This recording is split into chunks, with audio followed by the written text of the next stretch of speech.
Ce à quoi on assiste aujourd'hui dans le monde arabe est une révolution au plein sens du terme. Donc le remplacement d'un ordre ancien par un ordre nouveau, mais celui-ci n'arrive pas tout armé. Fondamentalement, les nations sont aujourd'hui reconstruites par le bas, par la base, d'où la dimension sans chef à laquelle effectivement je consacre une leçon du livre, qui est la dimension la plus déroutante pour les observateurs extérieurs, qui cherchent en permanence le leader à qui se raccrocher. Il faut voir que l'opposition syrienne vient de se constituer en Conseil national et que la présidence de ce Conseil sera tournante, ce qui est aussi un mode tout à fait inédit d'organisation. Donc on voit bien l'intérêt de cette formule dans le cadre de la mobilisation révolutionnaire. Mais effectivement, après, lorsqu'il y aura transition, stabilisation, ça peut devenir une faiblesse, voire un handicap. Je crois que fondamentalement, les avantages compensent très largement les inconvénients, parce qu'ils permettent, par cette dimension sans chef, d'avoir au fond les alliances les plus larges possibles et donc de garantir la stabilité de la transition.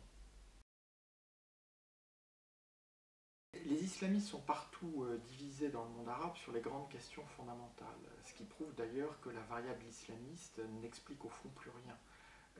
On a des islamistes plutôt en direction du parti de l'ordre, qui sont prêts à faire des accords avec l'armée, plus ou moins explicites, c'est la tentation très forte pour les frères musulmans égyptiens. On a le modèle turc, donc du Premier ministre Erdogan, qui suscite beaucoup d'intérêt, mais en même temps le même Erdogan en Égypte a un véritable affrontement verbal avec les frères musulmans locaux sur la question de la laïcité, à laquelle il est favorable, et à laquelle les islamistes égyptiens sont tout à fait opposés.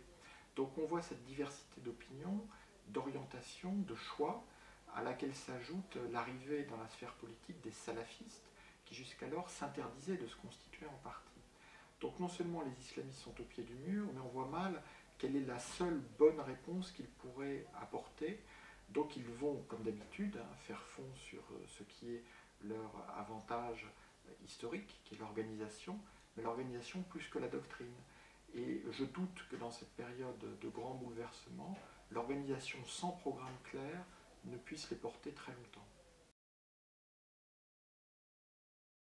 Il faut voir que pour tous les révolutionnaires arabes, à côté de leur drapeau national, à côté de l'hymne national, il y a les symboles palestiniens, il y a le drapeau palestinien, il y a le kéfier, il y a les engagements en faveur de Gaza. La plupart d'entre eux sont pour la première fois de leur vie descendus dans la rue lors de l'offensive de janvier 2009. Donc il n'y aura pas de traduction mécanique dans une position qui changera du jour au lendemain. On sait que les révolutionnaires égyptiens non seulement ont condamné l'attaque de l'ambassade d'Israël par des bandes de hooligans, mais ne souhaitent pas la remise en cause des accords de paix, donc dits de Camp David, avec Israël. Mais on a une posture qui est tout à fait différente. Avant, la solidarité avec la Palestine se faisait au profit de tel groupe ou de tel chef, au profit d'Arafat et du Fatah, ou au profit du Hamas et de la direction islamiste. Désormais, le slogan, c'est ni Abbas ni Hamas. Et c'est au fond une solidarité d'un type nouveau avec le peuple palestinien, qui a déjà eu un écho dans les territoires palestiniens, d'ailleurs encore plus à Gaza qu'en Cisjordanie, avec un mouvement pour la réconciliation imposée aux factions. Pour l'instant, le Fatah et le Hamas s'y sont ralliés du bout des lèvres, mais on peut imaginer que ça aille plus loin dans le cadre d'une dynamique